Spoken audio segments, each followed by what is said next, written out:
다크 나이트이라는 2008년에 개봉한 영화가 있습니다. 다크 나이트는 어두운 밤이 아니라 어두운 기사들이죠. 이렇게 뭐 칼 쓰는 그런 기사들, 그 나이트를 의미합니다. 저는 이 영화를 보지는 않았는데 매우 유명한 그러한 영화인 것 같습니다. 베트남이 아니고 배트맨 아시죠? 배트맨 그 시리즈의 한 영화인 걸로 그렇게 알고 있습니다. 맞죠? 뒤에 끄떡이신 분들은 보신 분들이고. 그런데 이 영화에서 악당인 조커 역을 맡았던 히스 앤드류 레저라는 그러한 배우가 있습니다. 저는 이 영화를 보지 않았기 때문에 잘은 모르지만 그래도 이 조커라는 그 캐릭터가 굉장히 유명해서 다른 프로그램에서도 계속해서 회자되기도 했습니다. 그래서 이 캐릭터가 어떤 캐릭터인지는 알고 있습니다. 영화는 못 봤지만 그래도 캐릭터는 알고 있는데, 얼굴에 하얗게 분을 칠하고, 그리고 눈은 시커멓게 칠하고, 그리고 빨간 루즈를 입술에 발랐는데 귀 끝까지 이렇게 쭉 찍혀오른 곱슬머리의 영화 캐릭터를 여러분 아마 한 번쯤은 다 보셨을 것이라고 생각이 됩니다. 그런데 이 배우가 2008년 1월 22일에 돌연 사망했습니다. 영화는 2008년에 개봉을 했는데 2008년 1월에 죽었으니까 영화가 개봉되기 전에 죽은 것입니다. 이 사람의 사망에 대해서 공식적인 사인은 약물 오용이지만, 그러나 이가 극심한 우울증으로 인해서 자살했을 가능성이 있다라는 그러한 루머가 돌았다고 합니다. 이 히스 레저라는 배우는 다크나잇이라는 이 영화의 조커 역을 맡은 이후로 내가 진정한 조커가 되겠다 하는 그러한 마음으로 마치 그 영화의 캐릭터처럼 삶을 살았다고 합니다. 영화의 캐릭터처럼 6주 동안 자기 방에서 나오지 않고 혼자서 그렇게 지냈으며, 조커의 입장에서 일기를 쓰고, 또 조커라는 그 일기를 쓸 정도로 이 조커라는 그 배역에 완전히 몰입했다고 합니다. 그래서 이는 조커라는 그 역을 연기한 것이 아니라 자신이 정말 조커라 그렇게 생각하며 조커처럼 삶을 살아간 것입니다. 그런데 여러분, 이 조커라는 배역이 악역 아닙니까? 악인이죠. 그러니까 배역에 몰입하면 몰입할수록 악당처럼 생각하고 악당처럼 행동하면서 자신이 정말 악당이 되어갔던 것입니다. 그래서 그는 영화의 이 배역을 너무나도 잘 소화해내서 최고의 배우라 하는 찬사를 받았습니다. 그리고 그가 죽은 뒤에 1년 뒤에 아카데미 그 조연상인가요? 이런 상을 받았다고 합니다. 그만큼 훌륭한 연기였다고 찬사를 받았지만, 영화가 끝났음에도 불구하고 이는 이 조커라는 그 배역에서 헤어나오지를 못했던 것입니다. 영화 촬영이 이미 끝났는데도 불구하고 자신이 여전히 조커라 그렇게 생각하며 살았다는 것입니다. 그래서 결국 그는 아내와 이혼을 하게 되었고, 점점 악당과 동일시되어지는 자신의 모습을 보고는 두려움을 느끼면서 괴로워한 나머지 수면제와 신경 안정제를 복용을 했는데 과다 복용으로 인해서 사망하게 되었다 하는 이야기입니다. 그런데 여러분, 이처럼 배우들이 자신이 맡은 역할에 몰입하다 보면 영화나 드라마가 끝이 난 뒤에도 그 배역에서 헤어나지 못하는 그러한 경우가 아주 자주 있다고 합니다. 특히 악당 역을 맡았던 사람들은 한동안 말투도 바꾸지 못하고, 그리고 정말 악당처럼 욕을 입에 달고 산다고 합니다. 어떤 여배우는 담배 피우는 연기를 드라마에서 그 영화에서 한 이후로 담배를 오랫동안 끊지 못해서 무척이나 고생했다 하는 이야기를 제가 들은 적이 있습니다. 그래서 이 배우들은 한 작품이 끝나게 되면 나름대로 이 배역에서 빨리 헤어나오기 위한 노력을 해야 한다고 합니다. 그렇지 않으면 큰 실수를 저지를 수가 있고, 그리고 심한 경우에는 이 조커 역을 맡았던 히스 레저라는 배우처럼 영영 헤어나오지 못하는 그러한 경우가 발생하기 때문입니다. 여러분, 자신이 의사가 아닌데 의사 역을 맡아서 그 의학 용어 굉장히 어렵죠. 그러나 그거 조금 외웠다고 해서 그래서 사람을 정말로 진찰하고 수술을 하려고 한다면 여러분 어떻게 되겠습니까? 싸움을 잘 못하는 아주 선한 저 같은 사람이 형사역을 한번 맡았다고 해서 정말 내가 싸움을 잘하는 그러한 사람으로 착각하고 그래서 정말 형사처럼 깡패 소굴에 들어갔다 하면 그 결과는 불보듯 뻔한 것입니다. 그렇기 때문에 속히 자신이 맡았던 그 배역에서 헤어나오는 것이 매우 중요한 것입니다. 그런데 여러분, 배우들뿐만 아니라 시청자 입장에서도 드라마와 현실을 자주 착각하고는 하죠. 그래서 드라마에서 악역을 맡았던 배우들은 현실 세계에서도 길을 가다가 욕을 먹는 그러한 일들이 비일비재하다고 합니다. 식당에 가면 주인 아주머니가 아주 불친절하고 퉁명스럽게 그렇게 주문을 받는 그러한 경우도 있고, 심지어는 쌍욕을 하면서 물건을 집어 던지는 그러한 일도 일어난다고 하는 것입니다. 배우들은 그저 드라마나 영화의 한 캐릭터를 연기했을 뿐인데 사람들은 그가 정말 그러한 사람이다 그렇게 착각하는 것입니다. 정말 어리석은 일이 아닐 수가 없습니다. 그런데 여러분, 우리는 우리의 삶에서 이러한 일들이 사실 계속해서 일어나고 있습니다. 우리 모두는 사실 이런 어리석은 삶을 살아가고 있는 것입니다. 곧 우리는 하나님이 하나의 배역을 맡은 것뿐인데 우리가 정말 그런 사람이 된 것처럼 그렇게 살아가고 있다는 것입니다. 하나님은 우리에게 하나의 배역을 맡기신 것뿐인데 우리는 내가 정말 그런 사람인 것처럼 그렇게 살아간다는 것입니다. 하나님은 온 세상의 주인이시오 유일한 주관자이십니다. 사람들은 흔히 우리가 우리의 계획과 열심으로 우리의 삶을 개척해 나가는 것이라 그렇게 생각합니다. 아무것도 없는 그러한 세상에서, 아무것도 정해지지 않은 그러한 세상에서 우리가 목표와 계획을 세우고 열심을 다해서 우리가 이루고자 하는 그 소망을 이루어가는 것이라고 그렇게 생각하는 것입니다. 그리고 하나님은 우리의 열심과 또 간절한 마음의 소원을 보시고는 우리를 도우시는 것이라 그렇게 사람들은 생각합니다. 그래서 많은 사람들이 자기의 꿈을 이루기 위해서 하나님을 섬기기도 하고 하나님께 내 꿈을 이루어 달라 그렇게 하나님 앞에 간구하기도 하는 것입니다. 우리는 이것이 신앙생활을 잘하는 것이라 그렇게 오랫동안 생각해 왔습니다. 그러나 여러분, 결코 그렇지 않습니다. 하나님은 온 세상 만사의 주관자이시며 하나님은 우리의 인생의 설계자이십니다. 우리의 인생을 우리가 설계하는 것이 아니라 하나님께서 우리의 인생을 설계하시는 것입니다. 우리가 우리의 삶을 개척해 나가지 아니하고 하나님께서 우리의 삶을 계획해 놓으신 것입니다.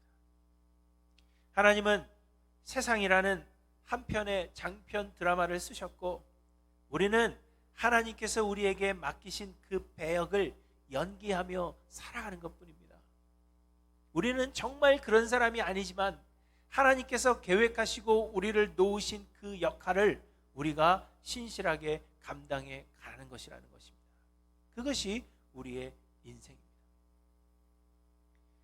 바울은 고백하기를 내가 나 된 것은 하나님의 은혜로 된 것이라 그렇게 말했습니다. 바울이 사도가 된 것은 그가 사도가 되기를 소망하여서 노력한 것이 아니라 하나님께서 바울에게 사도의 역할을 맡기셨다는 것입니다. 이와 마찬가지로 지금 내 삶은 내가 노력해서 얻은 것이 아닌 하나님께서 계획하신 대로 우리에게 그저 그 역할을 맡겨주신 것뿐이라 하는 이야기입니다. 성경에 기록된 믿음의 선조들만 보아도 자신이 노력하여서 자신이 원하던 것을 얻은 일이 하나도 없습니다. 하나님은 아브라함이 갈대아 우르에 있을 때 아직 하나님을 알지 못하던 때에 그를 택하여 부르셨고 또한 요셉은 그의 의사와 상관없이 애굽으로 가게 되어서 그곳의 총리가 되었습니다. 그때의 요셉도 하나님께서 모든 인생의 설계사가 되심을 깨닫고는 이렇게 고백했습니다. 당신들이 나를 이곳에 팔았다고 해서 근심하지 마소서, 한탄하지 마소서. 하나님이 생명을 구원하시려고 나를 당신들보다 먼저 보내셨나이다. 하나님이 큰 구원으로 당신들의 생명을 보존하고 당신들의 후손을 세상에 두시려고 나를 당신들보다 먼저 보내셨나니, 그런즉 나를 이리로 보내니는 당신들이 아니요 하나님이시라. 하나님이 나를 바로에게 아버지로 삼으시고 그 온 집의 주로 삼으시며 애굽은 땅의 통치자로 삼으셨나이다. 이렇게 고백하는 것을 봅니다. 모세 역시도 자신의 의지와는 상관없이 하나님께서 이스라엘을 애굽에서 인도해낼 지도자로 세우셨으며, 다윗 역시도 왕이 될 만한 자격이 없는 자를 하나님께서 불러 이스라엘의 왕을 삼으신 것입니다. 그리고 이스라엘의 선지자들 역시도 모두 하나님이 부르셨습니다. 하나님은 예레미야 선지자를 부르실 때 이렇게 말씀하셨습니다. 내가 너를 모태에 짓기 전에 너를 알았고 내가 배에서 나오기 전에 너를 성별하였고 너를 여러 나라의 선지자로 세웠노라. 예수님의 제자들 역시도 그들이 예수님의 제자 되기를 소원했던 것이 아니라 주께서 그들을 불러주셨던 것입니다. 이처럼 우리의 인생은 우리가 계획하고 우리가 개척해 나가는 것이 아닌 하나님이 모든 인생의 작가가 되시고 우리는 그저 하나님께서 맡기신 그 역할을 맡아 살아가는 것 뿐이라 하는 것입니다. 그러므로 여러분, 우리는 결코 우리 자신을 자랑하거나 자신이 높임받기를 바라지 말아야 합니다. 우리는 결코 자신이 드러나기를 소망하지 말아야 하며, 우리를 향하신 하나님의 그 뜻이 무엇이며 하나님은 나에게 어떤 역할을 맡기시려 하시는지 우리는 그것을 알기를 소망하며 하나님께 순종해야만 하는 것입니다. 만약 그렇지 않다면, 그래서 내가 이룬 모든 것들이 내 힘으로 내가 이룬 것이다 그렇게 생각하고 있다면 내가 높임받기를 소망하는 그것이 교만이 되는 것입니다. 하나님은 당시 유다를 괴롭히던 나라 곧 아람과 북이스라엘을 아수르가 멸망시킬 것이다 하는 것을 말씀하셨습니다. 뿐만 아니라 아수르로 인해서 유다 역시도 고통을 당하게 될 것임을 말씀하셨습니다. 그런데 이사야 10장 5절에 보시면 이 아수르에 대해서 그는 내 진노의 막대기요 그 손의 몽둥이는 내 분노라. 내가 그를 보내어 경건하지 아니한 나라를 치게 하며 내가 그에게 명령하여 나를 노하게 한 백성을 쳐서 탈취하며 노략하게 하며 또 그들을 길거리에 진흙같이 짓밟게 하려 하거니와. 이렇게 말씀하십니다. 곧 아수르는 하나님께서 경건하지 아니한 나라들을 치시는 하나님의 심판의 도구로서의 역할을 하나님께서 맡기셨다는 것입니다. 하지만 아수르는 그렇게 생각하지 않았다고 이야기하십니다. 아수르는 나는 내 손의 힘과 내 지혜로 이 일을 행하였나니 나는 총명한 자라. 열국의 경계선을 걷어치웠고 그들의 재물을 약탈하였으며 또 용감한 자처럼 위에 거주한 자들을 낮추었으며 내 손으로 열국의 재물을 얻은 것은 새의 보금자리를 얻음 같고 온 세계를 얻은 것은 내버린 알을 주움 같았으나 날개를 치거나 입을 벌리거나 지저귀는 것이 하나도 없었다. 이렇게 자신을 높였다는 것입니다. 아수르가 정말 강한 나라가 아니라 하나님께서 단지 그들에게 잠시 동안 그 강한 나라의 역할을 맡기셨지만 그들은 그것을 깨닫지 못했다는 것입니다. 본인들 스스로 정말 강한 나라인 것으로 착각하여 자기 자신을 높였다는 것입니다. 그래서 하나님은 교만한 나라 아수르를 멸하실 것을 또한 말씀하십니다. 이사야 10장에 계속해서 보시면 그러므로 주 만군의 여호와께서 살찐 자를 파리하게 하시며 그의 영화 아래에 불이 붙는 것 같이 맹렬히 타게 하실 것이라. 이렇게 말씀하십니다. 하루 사이에 그의 가시와 찔레가 소멸되며 그의 숲과 기름진밭의 영광이 전부 소멸되리니 병자가 점점 쇠약하여 감 같을 것이라. 그의 숲에 남은 나무의 수가 희소하여 아이라도 능히 계수할 수 있으리라. 이렇게도 말씀하십니다. 하나님께서 배역을 맡기신 것뿐인데 자기 자신이 정말 강한 것처럼 착각하고 산 교만한 자들을 하나님께서 멸하실 것임을 말씀하고 있는 것입니다. 그런데 여러분, 하나님께서 이 교만한 나라 아수르를 벌하시기 위해서 사용하시는 나라가 바로 오늘 본문의 바벨론입니다. 하박국 1장에 보시면 이 바벨론에 대해서 이렇게 설명합니다. 보라, 내가 사납고 성급한 백성 곧 땅이 넓은 곳으로 다니며 자기의 소유가 아닌 거처들을 점령하는 갈대아 사람을 일으켰나니 그들은 두렵고 무서우며 당당함과 위엄이 자기들에게서 나오며 그들의 군마는 표범보다 빠르고 저녁 이리보다 사나우며 그들의 마병은 먼 곳에서부터 빨리 달려오는 마병이라 마치 먹이를 움키려 하는 독수리의 나름과 같으니라. 바벨론은 유다를 멸망시킬 사납고 무서운 나라입니다. 그런데 여러분, 여기서 중요한 사실은 이 바벨론을 일으키신 분이 누구라고요? 하나님이시라는 이야기입니다. 하나님은 말씀하십니다. 내가 갈대아 사람을 일으켰나니, 이렇게 말씀하고 있습니다.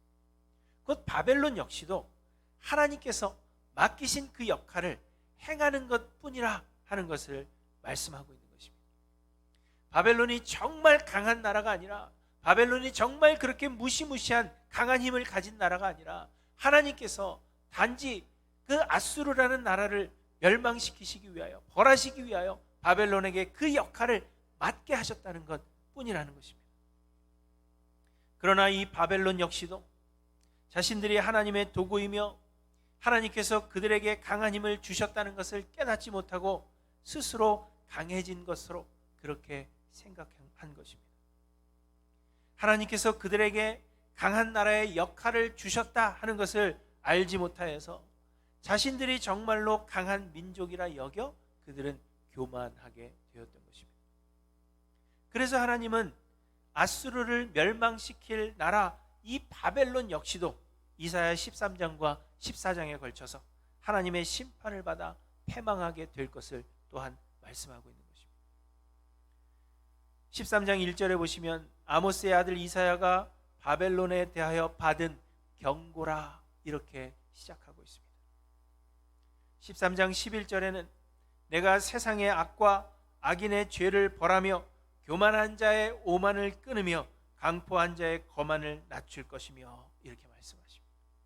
또 15절에는 만나는 자마다 창에 찔리겠고 잡히는 자마다 칼에 엎드려지겠고 그들의 어린아이들은 그들의 목전에서 메어침을 당하겠고 그들의 집은 노략을 당하겠고 그들의 아내는 욕을 당하리라, 이렇게 말씀하시면서 보라, 은을 돌아보지 아니하며 금을 기뻐하지 아니하는 메대 사람을 내가 충동하여 그들을 치게 하리니 메대 사람이 활로 청년을 쏘아 죽이며 태의 열매를 긍휼히 여기지 아니하며 아이를 애석하게 보지 아니하리라, 이렇게도 말씀하십니다.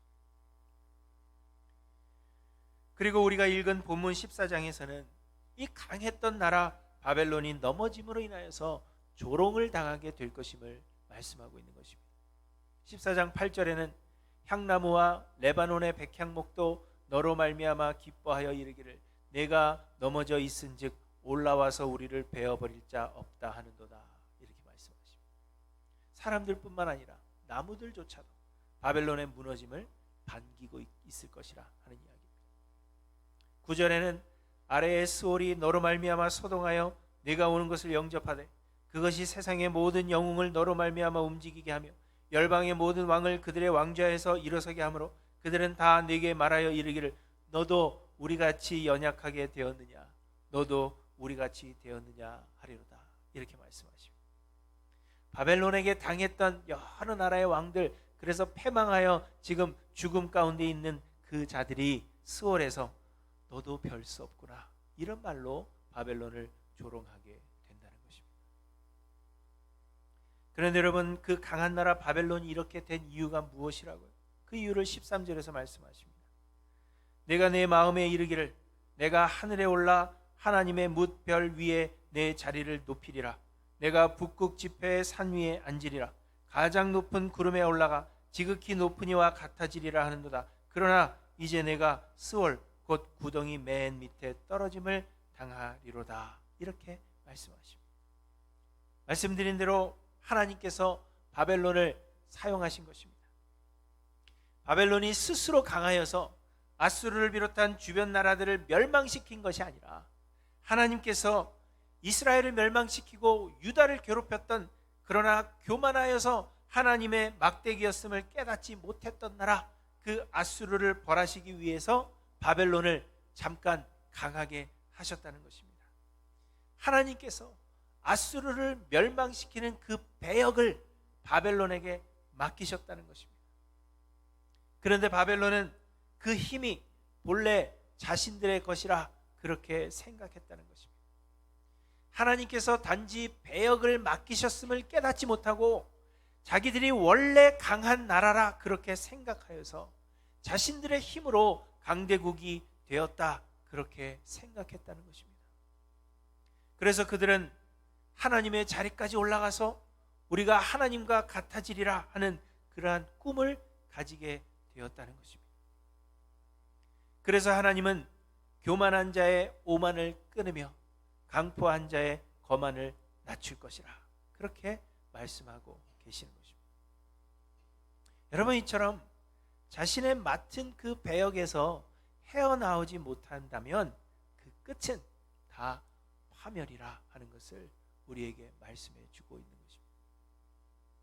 사랑하는 성도 여러분, 지금 내가 있는 이 위치, 내가 사회에서 얻은 이 지위, 내가 가진 부, 내가 가진 지식, 이 모든 것들이 정말 내 것이 아님을 여러분 잊지 않고 기억하셔야 합니다.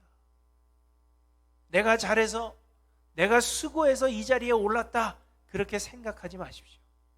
하나님께서 쓰시는 그 놀라운 드라마에 여러분에게 단지 그 배역을 맡기신 것뿐임을 여러분이 잊지 않고 기억하셔야 합니다.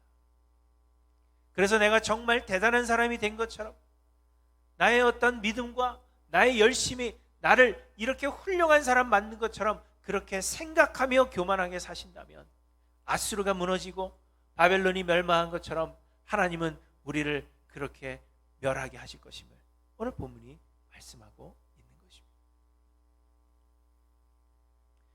그런데 여러분, 이사야 선지자가 활동하던 당시에 바벨론은 사실 그리 강성한 나라가 아니었습니다.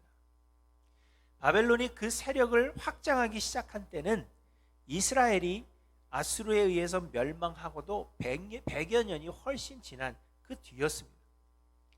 그래서 어떤 학자들은 오늘 본문이 이사야가 쓴 것이 아니라 유다가 바벨론에 의해서 멸망하던 그 시기에 누군가가 기록하여서 오늘 본문에 덧붙인 것이다 그렇게 주장하기도 합니다.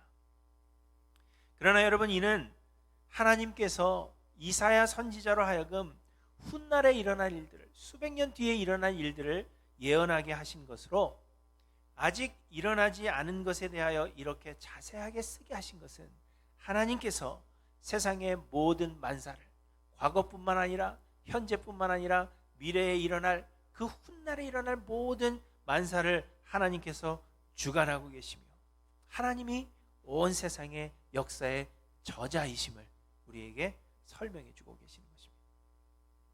13장 17절부터 보시면, 보라, 은을 돌아보지 아니하며 금을 기뻐하지 아니하는 메대 사람을 내가 충동하여 그들을 치게 하리니 이렇게 말씀하시는데, 바벨론은 누구에 의해서 멸망합니까?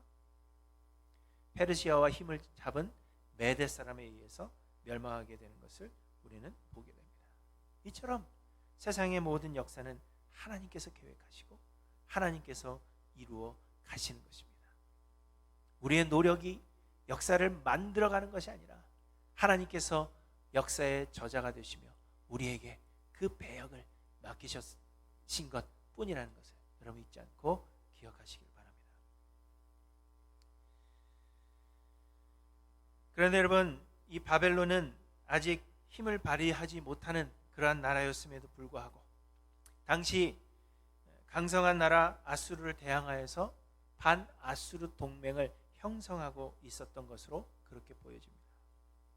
당시는 아직, 이 글이 쓰여질 당시는 아직 아수르가 북이스라엘조차도 함락하지 않은 그러한 때였던 것으로 보여집니다. 그래서 주변의 여러 나라들이, 아람과 이스라엘뿐만 아니라 주변의 여러 나라들이 동맹을 맺고 아수르의 세력에 맞서고 있었는데, 이 바벨론 역시도, 오늘 본문에서 말씀하시는 바벨론 역시도 여러 동맹국들 중에 하나였던 것으로 그렇게 보여집니다. 그리고 바벨론은 끊임없이 유다에게도 동맹을 맺을 것을 요청해 온 것으로 그렇게 보여집니다. 그래서 당시 유다는 이러지도 못하고 저러지도 못하고 그저 두려움에 떨고 있었던 것입니다. 아수르의 세력에 맞서서 동맹을 맺자니 그러면 아수르가 너무도 두렵고, 또 동맹을 안 맺으려고 하니까 동맹국들이 두렵고 진퇴양난의 위기에 처해 있었던 것입니다.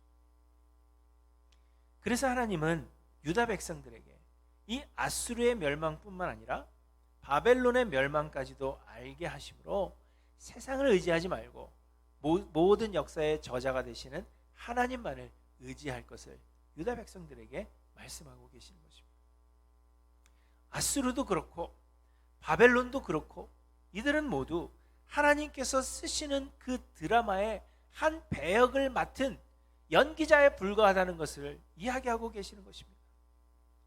이들이 정말 강한 그러한 상대가 아니라 하나님께서 이들을 사용하시기 위해서 잠시 그들에게 배역을 맡기시고 잠시 그들에게 힘을 주신 것뿐이심을 이야기하고 있는 것입니다. 그러나 그들이 맡은 그 역할이 다 끝이 나게 되면 이들은 다시 힘이 없이 본래의 모습으로 돌아가거나 금방 사라지게 될 그러한 힘없는 나라들일 뿐인 것을 하나님께서 말씀하고 계시는 것입니다.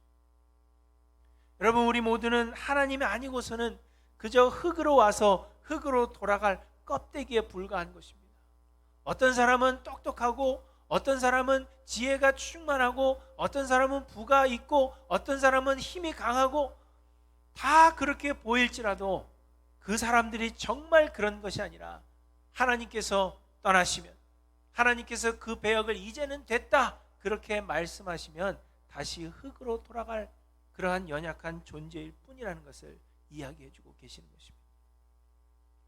그럼에도 불구하고 자신이 맡은 그 배역이 진정 자신의 모습인 것으로 착각하여서 그 배역에서 헤어나오지 못하고 있는 것도 어리석은 일이지만, 또 그저 연기하는 자들일 뿐임에도 불구하고 그 모습이 참 모습인 것으로 착각하여서 그들을 의지하고 있는 것도 어리석은 것임을 우리에게 말씀해 주고 있는 것입니다. 하나님은 유다로 하여금 아수르도 또한 바벨론도 의지하지 못하도록 하시기 위해서 이 바벨론의 멸망을 오늘 본문에서 이야기해 주고 계시는 것입니다. 여러분, 기억하십시오. 하나님이 모든 역사의 저자이십니다. 세상 모두는 하나님께서 맡기시는 그 배역을 맡아 연기하는 연기자들에 불과한 것입니다. 그러므로 여러분, 세상을 두려워하지 마시고, 세상을 의지하지 마시고, 세상 역사의 모든 역사의 저자가 되시는, 세상 모든 역사의 설계자가 되시는 하나님만을 의지하시는 저와 여러분들 되시기를 간절히 소망합니다.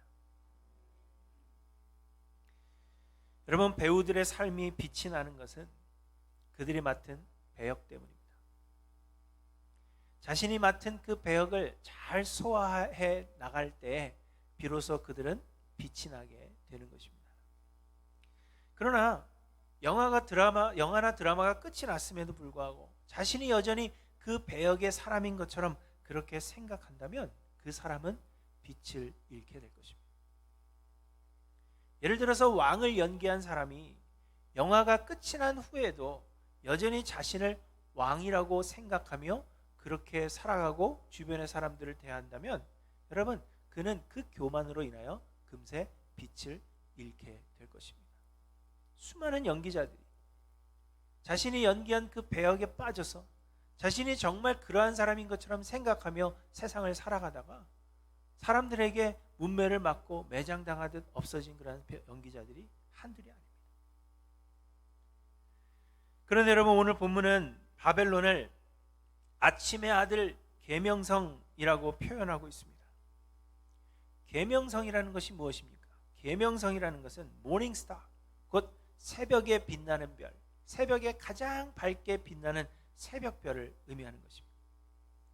이 바벨론이라는 나라는 한때 빛이 나는 찬란하고 영광스러운 나라였다는 것입니다. 그러나 이제 하늘에서 떨어져 그 빛을 잃어버리게 될 것임을 성경이 말씀하고 있는 것입니다. 왜 그렇습니까? 요한계시록 22장 16절에 보시면 예수님께서 자신을 이렇게 표현하십니다. 나는 다윗의 뿌리요 자손이니 곧 광명한 새벽별이라 하시더라.